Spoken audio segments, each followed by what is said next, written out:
we're going to be cleaning and refilling their water containers.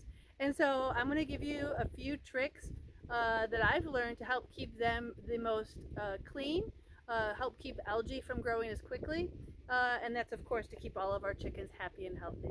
All right, so the first thing I'm going to do is separate this from the base.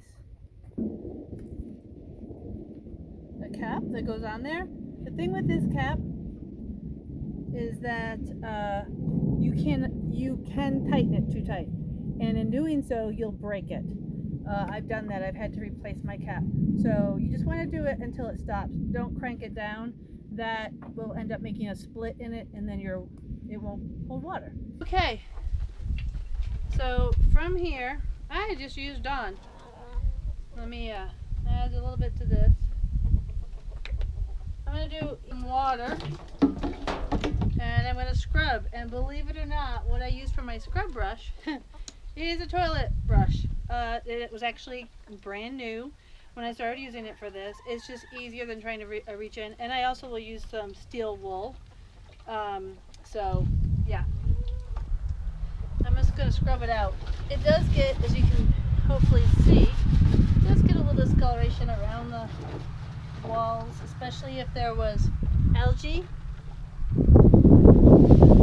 Also want to look out, chickens. Also want to add some water to these bottom trays, so I can get them soaking. So we'll add some water and some dish soap to them as well. So unfortunately, what happens here though is the chickens come along and they say, "Oh, water!" Even though I have water in other places, I want to come drink out of this. Use this little scrub brush that you can get at the grocery store or Walmart or wherever. Just kind of use it to, because what happens is chickens don't care that they maybe have dirt on their face or on their beak or in their mouth even. So what they'll do is when they drink, a lot of dirt gets in here. Rocks get in here from them kicking around. Now I do have my water elevated. I'll put these containers, once they're refilled, they'll go up on a brick. So that kind of limits the amount of dirt and rocks that they kick into it. But these chickens, I don't know where they get all this from, but they sure can kick it in there. And don't forget, I'm going to share with you that little trick on how to keep algae out of it. So stay tuned for that. So as you can see, I have, this is soaked a little bit.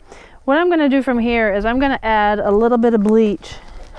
And honestly, bleach is bleach. So we just add a little bit of bleach, and then I'm going to fill it up, the container up all the way. Just a splash. Let it sit. It really depends on how dirty your container is to begin with.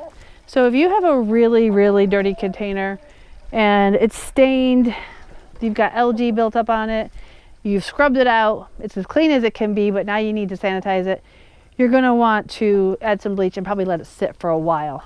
So I've got this sitting for a little bit. While that's happening, I'm going to just kind of give a good scrub to these sides and wash down to the outside, because it never fails. Somehow a chicken will get poop on the outside of the container, which for the most part isn't a big deal because it doesn't, poop is not super runny. But if it rains, or if it is raining when it happens, it will get down in the water, and that's not ideal. So give me a second, I'm going to go get this dumped. Oh, still recording. Okay, so rinse off the bottom. Anyway, so what I do is I go ahead and just put it in inside the water container. And that's going to fill real slowly because I don't have my water on too high.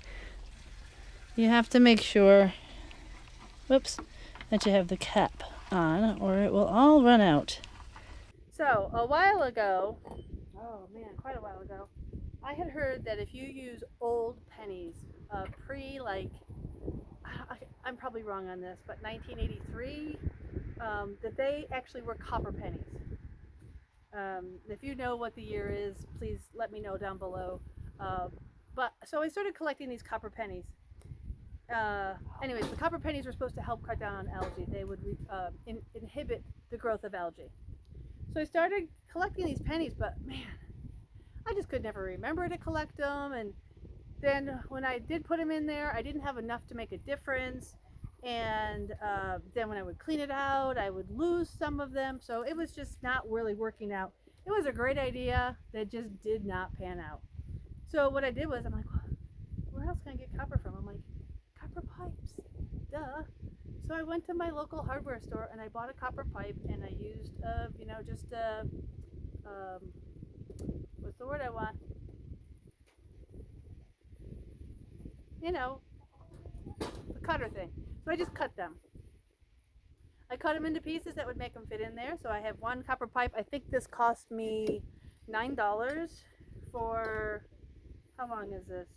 3 meters. 3 feet. So it's 3/4 inch by 3 feet. And I cut it into lengths so that it would fit inside my smaller waterer. And then, man, it helps. With my large waterer, I think I'm going to get a little bit, maybe one more pipe. Because my large waterer is so large, I feel it helps, but it still grows a little bit of algae.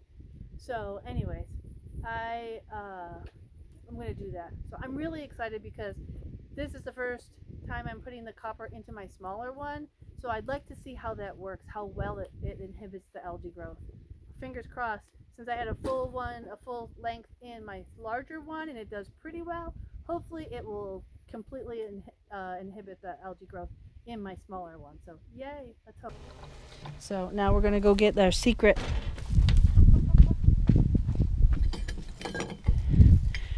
weapons to fight algae.